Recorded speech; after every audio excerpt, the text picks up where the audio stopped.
SolidWorks программасының 11-ші сабағы. Біз бүгінгі сабақта осындай пружиналарды сызуды сіздерге көрсететін болам. Ол функция бізде тек қана пружиналар сызуда емес, ол резьба сызуда, я болмаса қандай да бір дизайн жасауға кеңінен қолданылады. Ол бізде Features бөліміндегі Curves командасының ішінде Helix and Spiral деген бөлім. Осы екі бөлімді қолдана отырып, біз мынадай бұйымды сызып шығарамыз. Ал қалғанның бәрі Helix and Spiral осы бөлімде сызып шығады. Ол үшін жаңадан парақ ашамыз. Жаңадан парақ ашқаннан кейін бізде үш жазықтың біреуін таңдап аламыз. Top plane, яғни үстіңгі бетінен қараған көрінісі, sketch деп ендім ішіне кіргеннен кейін бізде бірінші шеңбер сызамыз. Я болмаса сіз төртбұрыш жазсаңыз да болады. Яғни пружинаңыздың формасы қандай болады? Сыртқы формасы. Бізде сыртқы формасы шеңбер болады. Шеңбер болатындықтан біз шеңбер сызамыз. Қазір сіздерге түсінікті болу үшін барлығы стандарт бізде 25 радиусы 25 болсын. Міндетті түрде сізде мынадай сызық болмауы керек. Нақты сызық болады. Және радиусы 25, диаметрі 50. Осылай істегеннен кейін бізде сақтай отырып сыртқа шығамыз. Енді Curves бөлімін басамыз. Features бөлімі Curves'ке кіреміз. Helix and Spiral деген бөлімді таңдаймыз. Қараңыздар, осыны басамыз. Сызығымызды белгілейміз. Белгілегеннен кейін мына жерде бізде бірнеше түрі болады. Ішіне кіретін болсаңыздар, осы спираль бөлімін таңдаймыз.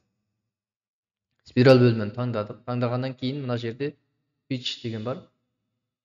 Бұл бізде шағы болып есептеледі. Шаг, яғни қадам. Қазір қараңыздар, бұны біз қалай қолданамыз. Мына жерге мен қазір мынау орам саны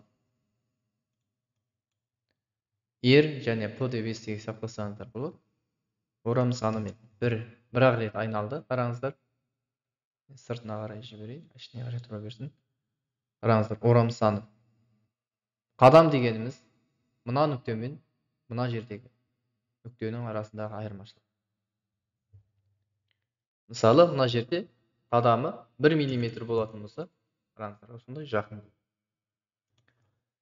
2 мм десеңіздер, шағы сәл алыстайды. 3 мм десеңіздер, тура солай. Мына шаг бөлімі сіздерге түсінікті деп ойлаймын. Біз 5 мм жұмыс жасайық. Енді мынау бөлімге келетін болсақ, бұл сіз осы сызылған шеңбердің ішіне қарай спираль жібересіз бе, әлде сыртына қарай жібересіз бе деген сөз. Біз сыртына қарай жіберетін болсақ, мынаны басамыз. Ішіне қарай болса, осылай. Сіздерге түсінікті болды деп ойлаймын. Келесі қадам бізде бұл орам саны. Мына жерден бастап шыққан сызығымыз, яғни қаншалықты орам жасайды. Егер де сіз жартысына барсын десеңіз, 0,5 жазсаңыз. Қараңыздар, мына жерде 0 нүктесінен шықты, барды. Жартысына келді. 2 айналым жасасын десеңіз, тура осы жерге келіп аяқтайды. 2 орам деп жасайық. Бастық. Қараңыздар, міне. Енді 3 орам, 4 орам деп жазсаңыздар, окей деп баса. Мына жерде бізде сағат тіліне және сағат тіліне қарама қарсы деген.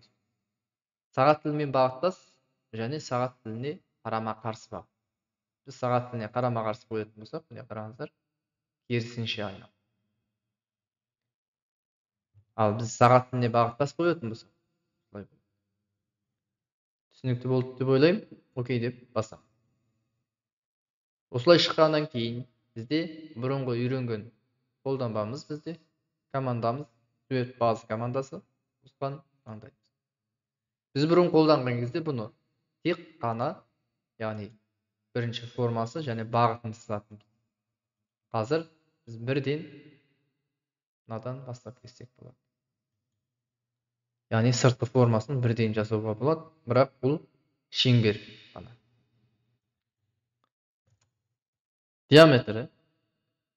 Диаметрі бізде 2 мм болсын. Сызығымызды таңдаймыз. Қараңыздар, 2 мм. Мынау шеңберіміздің қалыңдығы 2 мм. Диаметрі осылай бізде сызығымыз дайын. Егер қаласаңыз 3 мм қойсаңыз болады, осылай. Мына жерде тұрған мынау бөлім бізде іші қуыс бола ма, әлде бүтін бола ма деген сөз. Біз қазір таңдайтын болсақ, іші сыртына қарай кетті. Қазір қалыңдығы 0,1 мм. Ішіне қарай жіберем десеңіздер, қазір қараңыздар, таңдасаңыздар болады. Егер қажет емес десеңіздер, алып тастаңыздар. Окей деп бастап. Бізде қарасаңыздар, міне спираль жасалынды. Енді келесі тағы бір функциясымен танысайық. Жаңадан бет ашамыз, топ-плейн. Скетч бөліміне кірдік. Кіргеннен кейін тағы да 25 мм, радиусы 25 мм болатын шеңбер. Радиусы 25 мм. Окей деп бастап. Басқаннан кейін бізде Features бөліміне өтеміз. Curves'ті басамыз. Helixen Spiral. Осыны бірден өткізсеңіз болады. Осылай. Я болмаса бағанағыдай. Енді сіздерге бұны клавиатураның ең ұзын бөлігін басасыз. Мына жақта сізде ашылған терезе болады, осындай, тура осындай.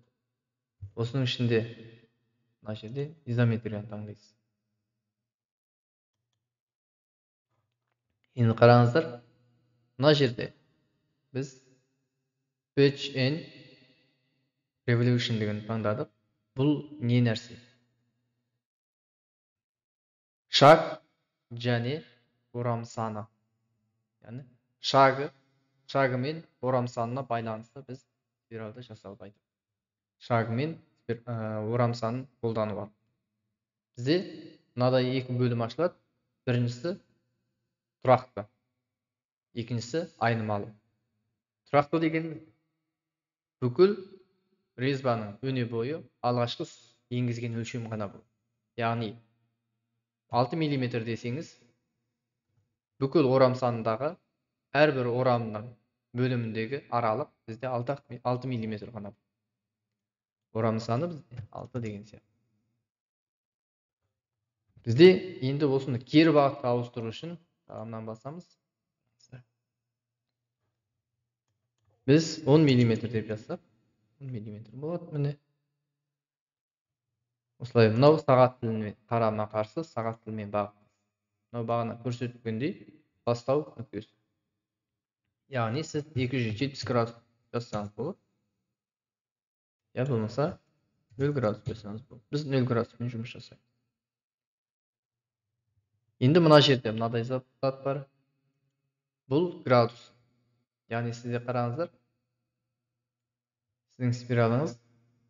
Енді мына жерге мен 7 градус жазайын. 8 градус жазайын. 9 градус жазайын. Осылай. Бізде ауысып отырады 10 деп жаздым. Міне қараңыздар. Енді осыны бізде қазір пирамида формасында болып тұр қазір. Енді кері бағытқа ауыстыру үшін солай істейміз. Үстіне қарай кетті. Астыңғы жағы тар, үстіңгі жағы кең. Қалағаныңызша қойсаңыз болады, я болмаса қажет емес болса алып тастасаңыз. Формаларды, өлшемдерін сіз мына жерден де ауыстыра аласыз. Мынау P дегеніміз не? P дегеніміз бізде қадам. Яғни шагыңыз. 6 мм деп жаздық.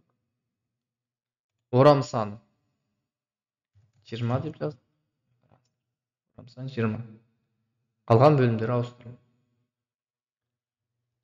Біз окей деп бастық. Сыртқа шығамыз. Ақ жерді басамыз. Енді сует баз командасына өтеміз. Өткеннен кейін бізде екінші бөлімді таңдаймыз. Мына жерге қажетті диаметрін жазыңыз. Біз 4 мм жазайық. Енді сызығымызды таңдаймыз. Қарап отырсаңыздар, бізде спиралымыз жасалынды. Окей деп бастық. Міне. Мынау сызықтар, көк сызықтар сізге көруге кедергі келтіретін болса, көрінбейтін жасасаңыз. Енді осыны қайтадан сізде конус тәрізді жасау үшін мына бөлімге өтеміз. Edit Feature. Біз жазамыз, мына жерге 7 градус деп жаздық. Қадам саны 9. Орам саны 10 деп жазайық. Тым биік болып кетті анау. Окей деп бастық. Міне, бізде осылай өзгертіп жасап отырсаңыз. Бұл екінші функциясы. Енді үшінші функциясымен танысамыз. Бұл үшін жаңадан парақ ашамыз. Ашқаннан кейін топ плейн бөліміне өтеміз. Sketch басамыз.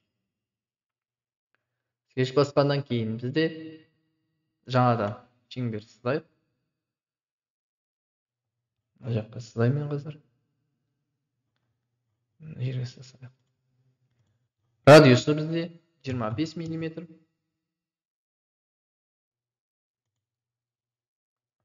Диаметріміз 50. Features бөліміне кіреміз. Curves өтеміз. Helix and Spiral таңдадық. Таңдағаннан кейін біз келесі функция бізде биіктік және орам санына байланысты. Биіктігіне және орам санына байланысты. Бізде қазір екі мынау бұрынғы сызбаларда бізде шагіне байланысты және орам санына байланысты ғана істеп отыр. Енді биіктігі және орам санына байланысты. Жасайық. Бізде констант тұра берсін, яғни тұрақты. Биіктігін бірден жазасыз. Сіз машинаның пружинасын сызайын деп жазасыз. Биіктігі 200 мм, яғни 20 см болды. Алып тастасаңыз болады. Осылай жасадыңыз. Енді сіз орам сан, яғни өзіңіздің машинадағы машина бөлшегінің пружинасының орам санын санайсыз. 1, 2, 3, 4, 5, 6, 7 деген сияқты. Мысалы мен мына жерге 6. Қараңыздар. Я болмаса 12 деп жаздым деген сияқты.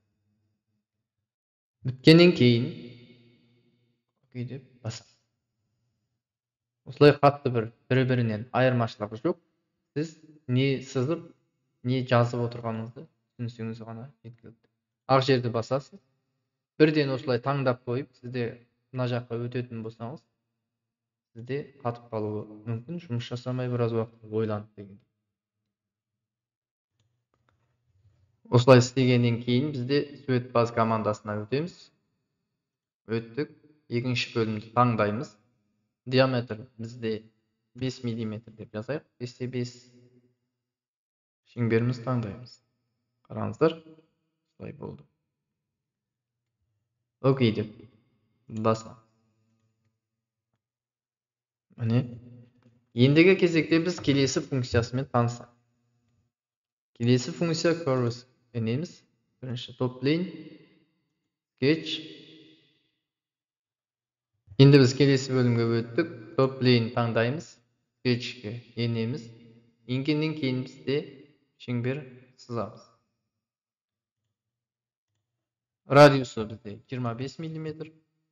Окей деп таңдадық. Енді не істейміз? Ендігі кезекте біз Features бөліміне енеміз. Helix and Spiral таңдадық. Көру үшін, дұрыстау үшін клавиатураның ұзын бөлігін бастық. Изометрияны таңдаймыз. Енді тура келесі де сондай. Биіктігі және шагы. Биіктік және шагына байланысты. Бұл да сондай.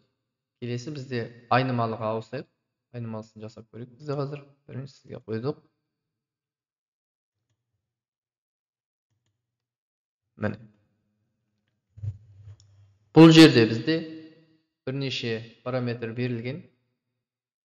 Мынау шагы, бұл айналымы, мынау биіктігі, мынау тұрған диаметрі. Яғни біз мына жерде көрсетілгендей шагы және айналым санын жазу арқылы диаметр, яғни осы үш өлшемді жазып, біз сызбаны сызатын. Біз сызбамыз кері бағыт орналастырайық. Міне. Енді бізде орам саны, бұл шагы бізде. Шагын біз 10 мм. Шагын мен 5 мм жазайық. 5 мм. Келесі шаг бізде тағы 5 мм болсын. Мына жерде біз орам саны бізде, яғни қанша рет оралды. Яғни 1,5 оралды. 1,5 орадық. 5 мм болды міне. Енді келесі бізде 15 мм. Орам саны 2 мм. 2 рет оралсын. Биіктік автомат өзгеріп отырады. Диаметр жоғалып. Тағы 15 мм. Қадам, яғни шаг. Енді орам саны 6 рет оралсын осылай. Енді 5 мм. Бұл жерге орам саны 6,5.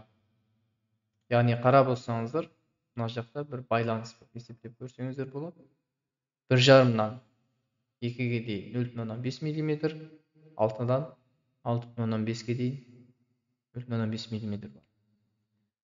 Яғни бұл жерде, яғни асты мен үсті бірдей болу үшін қандай да бір өлшемдер өзгеріп отырады. 5, 8 деп жаздық. Міне қараңыздар.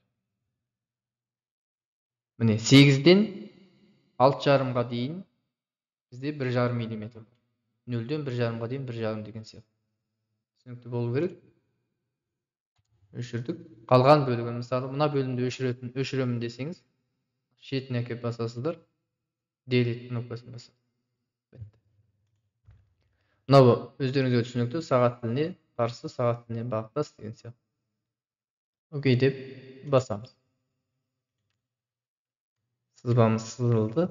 Енді сурет базы командасын өтеміз. Өткеннен кейін таңдаймыз. Бұл жерде орам саны бізде 4 мм жазсақ. Мына жерде сізде ескере кететін нәрсе, жазған диаметріңіз мынаның үстіне шығып кетпеу керек. Яғни мына жерде сізде 5 мм деп жазсаңыз, 5 мм деп жазсаңыз, мына жақта жазғаныңыз сізде 10 мм болмау керек. Түсінікті болу керек. 4 мм деп жаздым. Сызығымызды таңдадық. Қараңыздар. Мына жаққа сәл жетпей қалды. Енді осылай ұлғайтып болсаңыздар болады.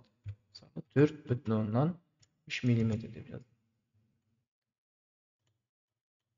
4,5 мм деп жаздым. 4,6 мм деп жаздым. 4,7 мм деп жаздым. Қараңыздар міне. Бізде шаг қанша деп жазылды бағана? 5 мм деп жазылған еді. 5-ке дейін барады. Окей деп бастық. Қараңыздар міне. Үстіңгі жағы мынадай жақын, астыңғы жағы да сондай жақын. Ал ортасы кең. Яғни айнымалы.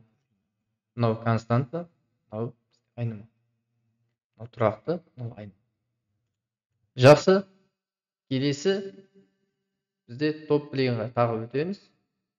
Sketch бөлімін басамыз. Басқаннан кейін қазір мынаны жасап көрсететін боламын. Ол үшін бізде жаңадан парақ аштық. Енді диаметр сызамыз шеңберімізді. Бізде осы жолы диаметр тағы 25 болсын. Features бөліміне өтіп, Curves бөліміне кіреміз. Helix and Spiral басқаннан кейін қарасаңыздар, изометрияны қойып басаңыздар болады. Осылай мына жерге 50 дейді. Бізде мынау тым үлкен болып кеткен.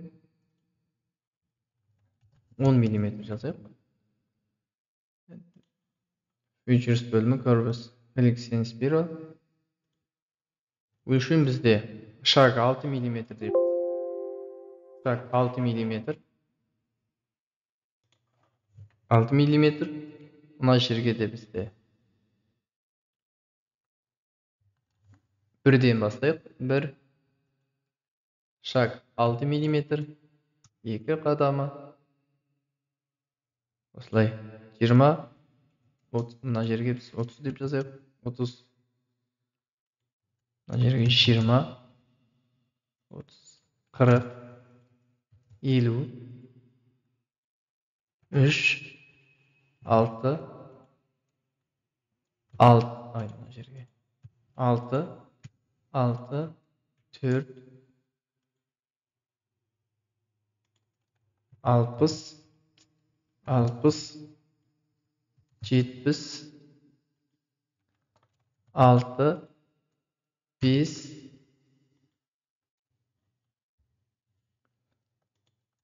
80. 6. 7. 6. 6. 80 болды мына жер. 6. 7. Жерімізде 70 болады. 70. 6. 8. Бұл жер 70. 60. 50. 6. 9. 40. 10. 6. Мына жерде бізде 30. 11. 6. 6. 12. 20. 20. Қараңыздар. Delete басып өшірдік. Окей. Басамыз. Қараңыздар міне. Окей басамыз. Бізде шеңберіміз дайын. Енді осылай цвет баз командасын өтеміз. Таңдаймыз. Диаметрі менде 4 мм. 4 мм. 5 мм жазайын міне қараңыздар. Осылай бізде сызбаны сызсақ болады. Келесі бізде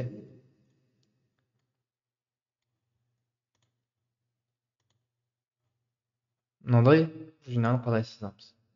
Соны көрсететін болам. Ол үшін жаңадан парақ ашамыз. Міне қараңыздар, бізде жаңадан парақ аштық. Жұмысты бастау үшін топ плейн таңдадық. Sketch бөлімі бастық. Басқадан кейін бізде шеңберіміз сызамыз. Диаметрі 50, радиус 25. Окей деп таңдадым. Осыдан кейін Features бөліміне өттік. Curves басамыз. Таңдаймыз. Өзімізге дұрыс көріну үшін изометрия таңдамасаңыздар болады.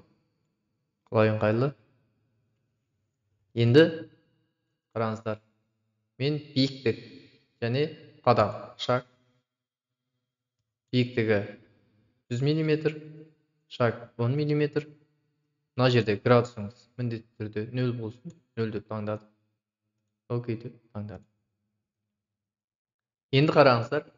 Бұл жерде біз ең әуелі топ плейнге еніп скетч бөлімін басамыз. Мына жақта бұрын сызылған де шеңбер болған. Сол шеңберді көрсетесіз. Таңдағаннан кейін convert басасыздар. Басылды. Енді бізде center line былай бөлетін боламыз. Яғни 4-тен 1 бөлігі. Қараңыздар. Мына жерде бөлінгенде қараңыз. Мына жақтан жалғастырып кету керек. Бізде мына доға қалады. Қалған бөлігін өшіріп тастаймыз. Міне. Яғни мына жақтан түсті міне біздің сфера осылай жалғасып кету керек. Окей деп басамын. Жұмыс біткеннен кейін бізде мына сызықты, мына шеңберді көрінбейтін жасаймыз. Сақтай отырып сыртқа шығамыз. Ендігі кезекте бізде мына жердегі мына сызыққа перпендикуляр болатын сызықты таңдаймыз. Яғни 90 градуспен қиып өтетін ол жазық қандай. Мына жақтан көрсеңіздер болады. Front plane емес, top plane емес, right plane. Оң жақ жазық таңдаймыз. Sketch бөліміне өтеміз. Өткеннен кейін бізде доға сызамыз. Доғаны бірден осылай сызсаңыздар болады. Былай қойдым. Былай жасадық. Мына жерде осылай істедік. Енді center line былай істейміз да, мына жақты горизонтал, мынаны вертикал жасаймыз. Осылай істегеннен кейін нүктені бастық, контурлы басып тұрып, келесі нүктені белгілейміз. Бізде вертикал болу керек. Мына жақта белгіленген. Мына нүктені бастық, мына жақта былай таңдап басамыз. Бізде осылай сызылды. Осыны сақтай отырып сыртқа шығамыз. Енді келесі бөлімге өтпей мынаны жасай салайық. Қазір Curves'қа кіреміз. Project таңдадық. Енді мына екеуін қатар белгілейміз. Окей деп басамыз. Мышканы оң жағын бассаңыздар болады. Міне осылай сызылды. Енді келесі бөлім астыңғы жағын сызайық. Үстіңгі жағын айландырып бассаңыздар болады. Енді бізде top plane басайық. Reference geometry plane бөліміне ендік. Мақсат бізде мына сияқты бағанағы екі сызықты сызу керек мына бөлімге де. Сол үшін бізде қосымша жазық керек. Сол қосымша жазықты жасап жатырмыз. 100 мм бір дана. Окей деп басамыз. Енді осы топ плейнге скетч өтеміз. Бұрынғы шеңберімізді көрсетіп аламыз. Я болмаса жаңадан сыза салсаңыздар болады. Convert бастық. Енді бағанағыдай бір бөлігін алатын боламыз.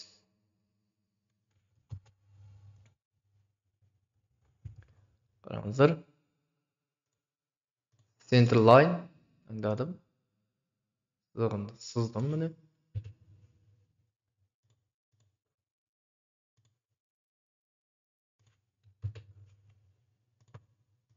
Тура осылай кесіп тастаймыз. Сақтай отырып сыртқа шығамыз. Анықтап қараймыз. Тура ма, тура емес. Барлығы дайын, тура болды. Ендігі кезекте біз келесі вертикал болатын перпендикуляр кесіп өткен жазықтығымызды таңдаймыз. эскиз бөліміне өтеміз. Бізде жоғары қарай қарап қалды. Сызбаға маған ыңғайсыз, сондықтан үнемі осылай айландырып аламын. Міне. Осылай қойдым. Ендігі кезекте сызбамды сызатын боламын. Шеңберіміз, доғамызды жазаймыз. Жазамыз міне осылай.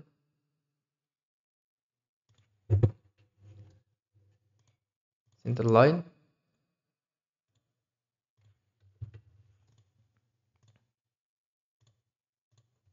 Vertical басамыз. Горизонтал жазамыз. Мына нүктені басамыз, белгілейміз.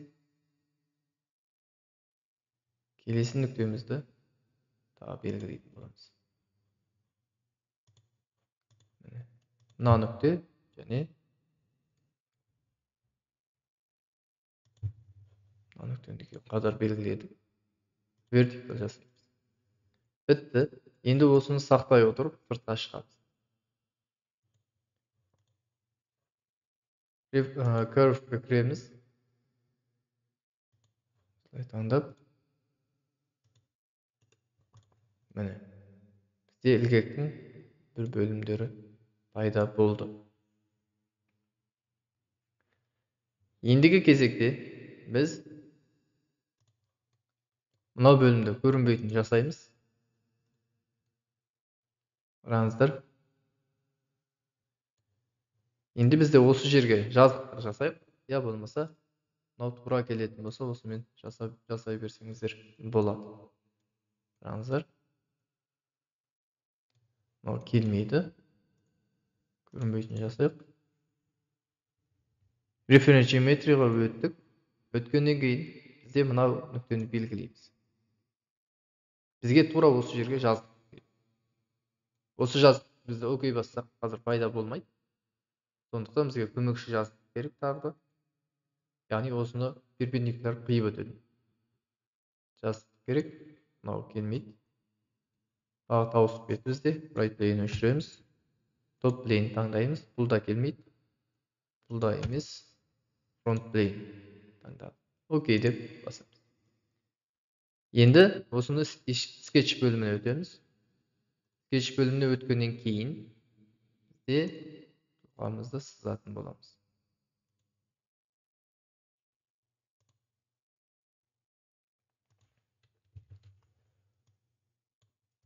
Қазір міне тура осылай кеп теңестіреміз. Нүктені бастық.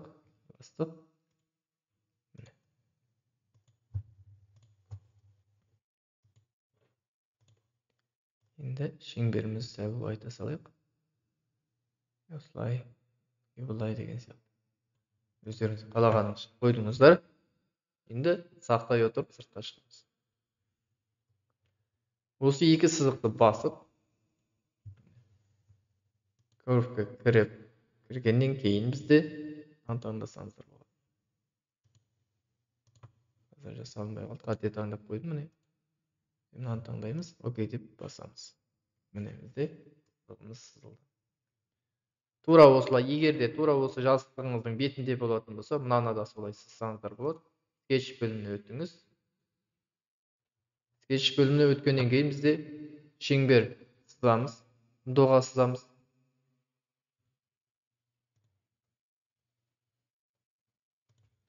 Міне доғамызды сыздық. Мына нүктемен, мына жердегі нүктемізді, мына нүктемен мына сызығымызды алып біріктіреміз. Осылай шеңбердің диаметрін, доғамыздың диаметрін сәл туралаймыз. Осылай, мына жағы сәл шығып келсе, басып істесеңіздер болады. Осыдан кейін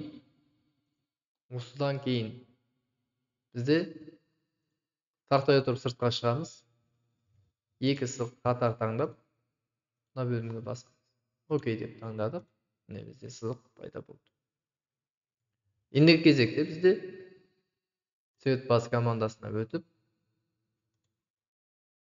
таңдаймыз. Диаметр бізде 4 мм деп жазайық. Окей деп бастап,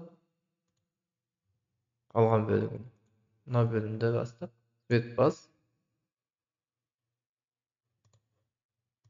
4 миллиметр.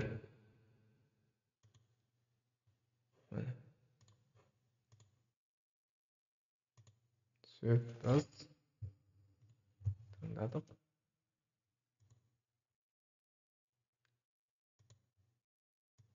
4 миллиметр. Мына жақ біріктірілмей қалған. Еш нәрсе етпейді.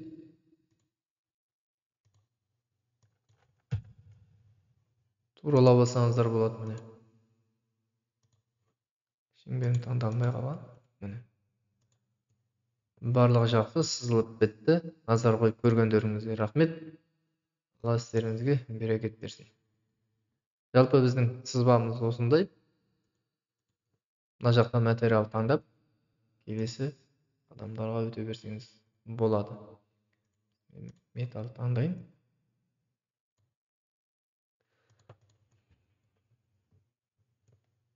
Қараңыздар.